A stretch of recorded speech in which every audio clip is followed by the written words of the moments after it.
everyone, Billy Joanna!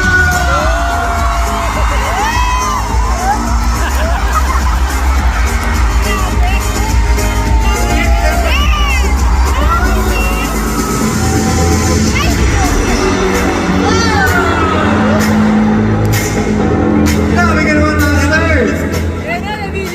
Grabe si Master, pinapa-wait-wait tayo bago.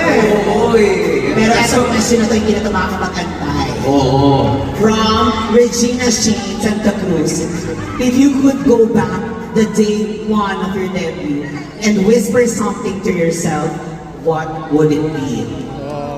Whisper it, whisper it. Ang ganda ng tanong. Whisper,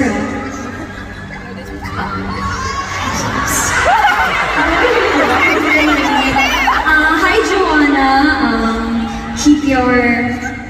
Keep your heart, your feet grounded, and you're stronger than you think. At mag-art workshop ka, please. Magpaturo ka mag-drawing. Kasi magaling naman mag-drawing yung papa ko si Tito Boy. At magaling yung mag-drawing. Di ko alam ba't di mo nakuha. Pero ayun. Thank you. Hi, Daddy. I love you.